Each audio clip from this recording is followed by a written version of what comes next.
there's really no substitute for really hard work and for crossing all the T's and dotting the I's.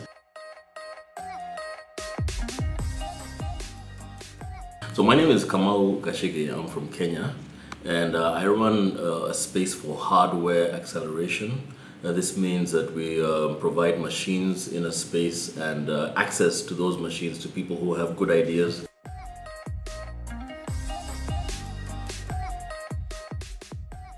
I'm also very inspired by a lot of people in my country that I come across who've had very little exposure or to formal education, but have a remarkable innovative capacity. And so I think, for example, of a guy who I saw on television who had made a washing machine, and this is a person who has only 2 years of high school education, and that he had to drop out. And so he builds this machine, and he's in a small town, and he's selling the machine and also selling the service, the laundry service. And so I find through my staff, I'm able to bring him to Nairobi. And in talking to him, I discovered that actually he's trying to raise money to actually for a cure for AIDS. And when he tells me this, I think this is probably he's kind of got a overworked imagination.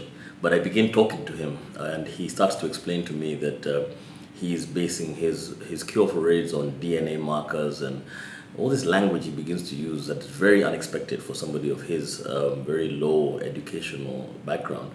And my wife is in the area of molecular biology, so there's some of the terms that he's using that I'm familiar with, although I don't really understand them.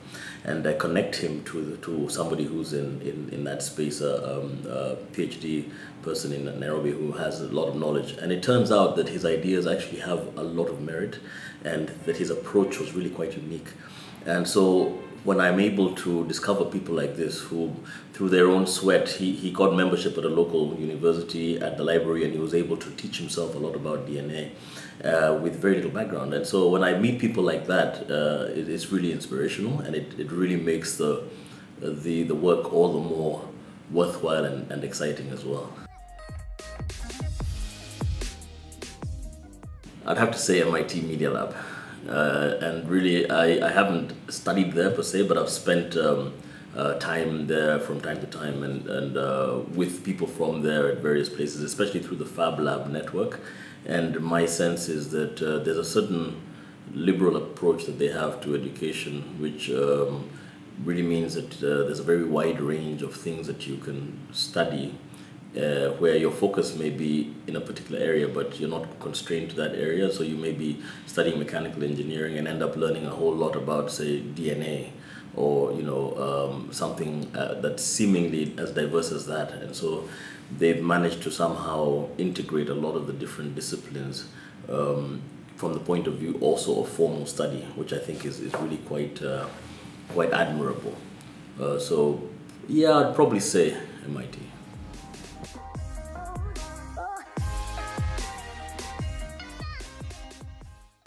But closer to home, I think a lot of my inspiration also comes from historians. There's a particular historian called Professor Sheikh Anta Diop from Senegal, who studies history, specifically Egyptology, and I really admire the work that he did and on ancient Egypt and what he, to paraphrase, it's the African origin of ancient civilization.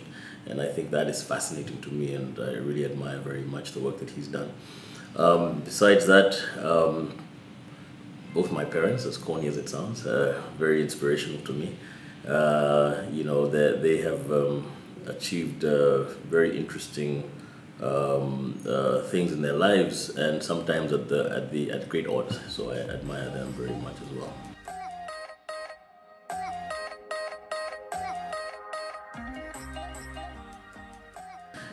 And so working relationships really, whether it's fundraising or what I just mentioned, or even scouting for talent, these are things that I spend most of my days doing.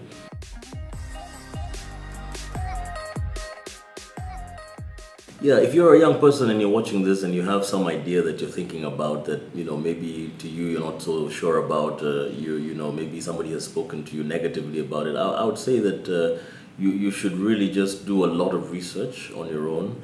Try to expose yourself as much as possible. You know, you're lucky you live in the age of the internet, so you have a lot of information at your fingertips, most likely. And you know, you owe it to yourself to really dig deep and try to understand as much as possible about this particular thing that you're thinking about. And if it's got an angle which is directly consumer related, for example, you really ought to talk to people who you think need what it is that you have in mind, and do as much human oriented research as you can to really establish whether this idea will work. But there's really no substitute for really hard work and for crossing all the T's and dotting the I's. And if you feel that there are aspects of what it takes to make it successful that you don't have, then find somebody who has what you don't have, and you complement one another. And obviously that person should be somebody who has similar values to yourself. But I would say that nothing really beats the passion and the hard work in order to have a success in entrepreneurial endeavor, or it could be really anything. This rule applies across the board. And good luck to you.